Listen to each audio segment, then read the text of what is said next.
Telugu digital media network లో political కేటగిరీలో number 1 కేవలం 72 గంటల్లో 1,50,00,000 వ్యూస్ పైగా పాపులర్ టీవీ నెట్వర్క్. అంటే ఇప్పుడు మోడీ గవర్నమెంట్ లో ఉన్న ఆర్టికల్ 370 రద్దు కావచ్చు, ట్రిపుల్ తలాక్ కావచ్చు, అయోధ్య రామ మందిర నిర్మాణం కావచ్చు, ఇలాంటి కొన్ని ఖచ్చితంగా మరలా నాకే ఓటు వేసేలా హెల్ప్ చేస్తాయి, ఖచ్చితంగా హ్యాట్రిక్ కొట్టడమే అని బీజేపీ చెప్పుకుంటుంది. నా మాట వింటావా? అసలు అంటే చిన్నప్పుడు మేము వేదిక స్కూల్లో చదువుకోవడం వల్ల అట్లా ఇట్లా అని అనుకోండి. ఒంటిమిట్ట రామాలయం ఎంత పురాతనమైందమ్మా.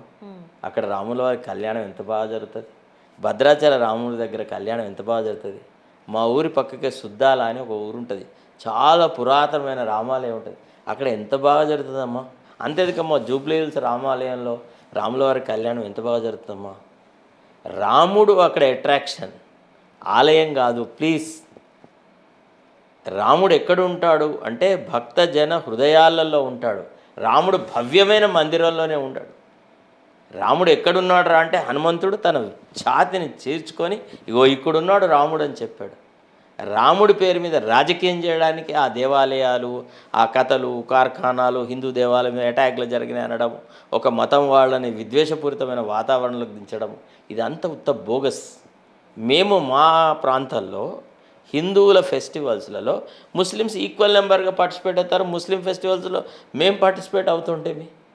ఇది అంతా ఇక్కడికి వచ్చినాకనే ఇది అంటే మతతత్వపు తర్వాత ఛాందసవాదపు వాదనతో రాజకీయ పబ్బం గడపడానికి జరిపేది తప్ప, రాముడు కూడా ఒకవేళ నిజంగా మళ్ళా సజీవుడై వస్తే రాముని పేరు మీద జరుగుతున్న ఈ దురాగతాలను చూసి ఆయన కూడా బాధపడుతున్నాము. అరే నేను దేవుణ్ణి కదా, నన్ను కూడా వాడుకున్నారా వీళ్ళు అని. They are marketing Rama. I tell you honestly, this is not the correct way. రాముడి మీద పట్టా సర్టిఫికేట్ ఎవరికి ఇవ్వలే, నా బీజేపీకి ఇవ్వలే, నా మోడీకి ఇవ్వలేదు. చెప్పండి, మీరు చెప్పండి. ఒకవేళ కనుక కాంగ్రెస్ ఏదైతే బీజేపీకి సంబంధించిన కొద్దిగా ఉన్న వ్యతిరేకతను తన సొంతం చేసుకోగలిగినట్లయితే ఈరోజు ఈ ప్లేస్లో ఉండేదా? రాహుల్ గాంధీ గారిని నమ్మే పరిస్థితుల్లో ఇప్పటికీ దేశ ప్రజలు లేరు, ప్రధానిగా ఊహించుకోలేకపోతున్నారు అని సమర్థిస్తారా? ఎవరన్నారు? రాహుల్ గాంధీలో ఏం తక్కువ ఉంది చెప్పండి. దేశ ప్రధాని అవ్వడానికి రాహుల్ గాంధీలో ఉన్న లోపం ఏంది? ఈ ఎదవలు ఏది పడుతుందే మాట్లాడుతూ ఉన్నారు తప్ప రాహుల్ గాంధీలో ఒక డీప్ రూటెడ్ థింకింగ్ ప్రాసెస్ ఉంది. He is able to identify with the people. Maybe he was not that mature as he was when he first got elected as an MP.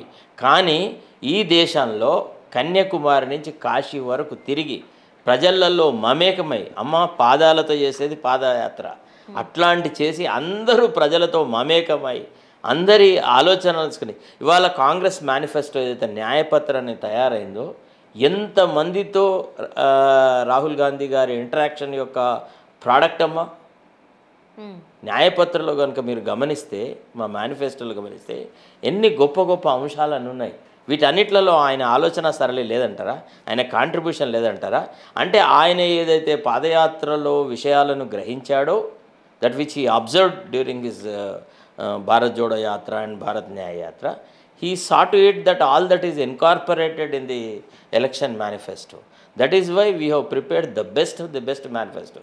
మోడీకి ఏంటంటే jealousy, he is ridden with jealousy. అరే ఇంత గొప్ప manifesto Congress వాళ్ళు తయారు చేశారు, మేము చేయలేకపోతుంది. ఒక తంతులాగా వారం రోజుల్లో కూడా ఒక మేనిఫెస్టో తీసుకొచ్చి ఇచ్చినారు. అంటే వాళ్ళకి ఏంటంటే రాముడి గురించి మాట్లాడతాం, ఓట్లు దండుకుంటాం, మాదే ప్రభుత్వం, మాదే వ్యవహారం అనేటువంటి ఒక భ్రమా ప్రపంచంలో మోడీ ఉన్నాడు. మీరు చూడండి, ఈ ఎన్నికలు చాలా ఆశ్చర్యం కలిగించేటువంటి తీర్పులు వస్తాయి. మన రాష్ట్రంలో అయినా, కేంద్ర స్టేజ్లో అయినా కానీ, at the center also you will see some kind of miracles that would happen. Right.